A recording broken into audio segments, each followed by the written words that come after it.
طاہر اگر میں یہ کہوں کہ کل کی طرح آج بھی مجھے کسی جولر کے پاس لے چلو تو کیا تم مجھے لے جاؤ گے؟ میں تمہاری بہت ممنون ہوں گی، لیکن اس پہلے والے جولر کے پاس نہیں، کسی دوسرے کے پاس جانا ہوگا۔ کیا بیچنا ہے؟ اس نے آیت کے چہرے پر دیکھتے ہوئے پوچھا تو آیت نے اپنا بڑا بڑا کانچ کی انگلیوں کے جیسا دایاں ہاتھ اس کے سامنے کرتے ہوئے کہا تھا، یہ انگوٹھی بیچنی ہے، ہیرے کی ہے، ذرا مہنگی ہے، اسی لیے کسی بڑے جولرز۔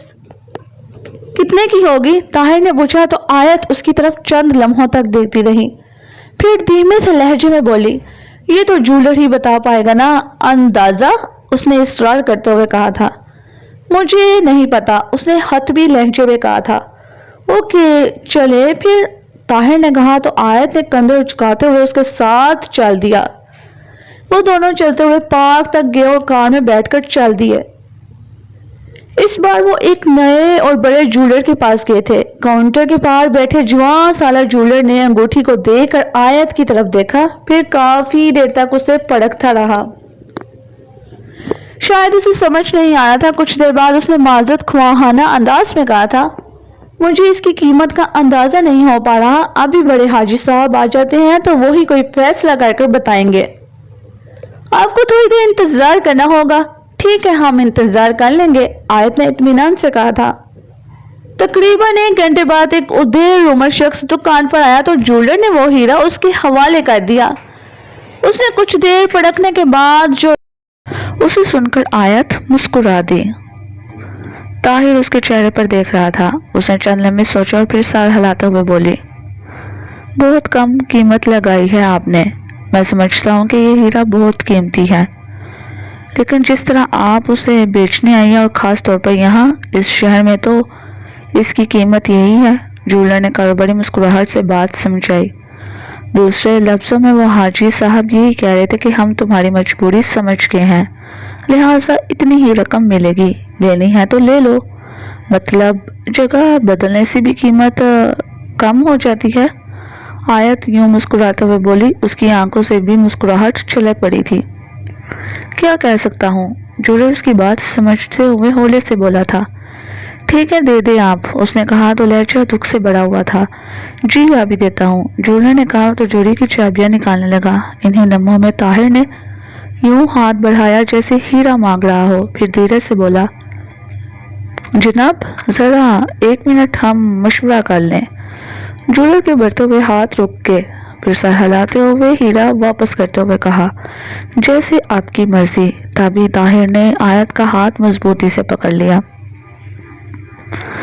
طاہر کو لگا جیسے اس نے کسی برف کی سیل پر ہاتھ رکھ دیا ہو۔ اس نے ہاتھ چھوڑا نہیں بلکہ اسے اٹھا کر باہر لے گیا۔ وہ دکان سے باہر آ کر اس نے آیت کا ہاتھ چھوڑا، پیسنجر سیٹ والا دروازہ کھول کر خود ڈرائیونگ سیٹ کی جانب بڑھ گیا۔ وہ اس کی طرف دیکھتی رہی، پھر خاموشی سے پیسنجر سیٹ پر جا بیٹھی۔ اس نے کار سٹارٹ کرنے سے پہلے سڑک پر دیکھتے ہوئے کہا، مجھے نہیں معلوم یہ سب تم کیوں کر رہی ہو، لیکن یہ ڈیش بورڈ کھولو اور جتنی رقم چاہے لے لو۔ کیا یہ ہیرا تم رکھو گے؟ اس نے سامنے دیکھتے ہوئے کہا تھا۔ میں رکھ لوں گا، تم رقم لے لو، وہ ختمی لہجے میں بولا۔ آیت چند لمحے یوں ہی دیکھتی رہی، پھر اس نے ڈیش بورڈ کھولا، اس میں سے بغیر گنے کافی سارے بڑے نوٹس نکالے اور انہیں احتیاط سے اپنے پرس میں رکھ کر اترنے لگی۔ تبھی طاہر نے تیزی سے آفر دی، میں چھوڑ دیتا ہوں جہاں جانا ہے۔ نہیں تم نہیں، اور ہاں میرے پیچھے بھی نہیں آؤ گے، کل ملتے ہیں، اس نے کہا اور تیزی سے اتر کر چل دی۔ طاہر اسے جاتا ہوا دیکھتا رہا۔ اچانک اسے اپنی مٹھی میں چبھن کا احساس ہوا۔ وہ ہیرے کی انگوٹھی ابھی تک اس کے ہاتھ میں دبی ہوئی تھی۔ اس نے ایک نگاہ اسے دیکھا اور اسے ڈیش بورڈ میں وہیں پھینک دیا جہاں نوٹ پڑے تھے۔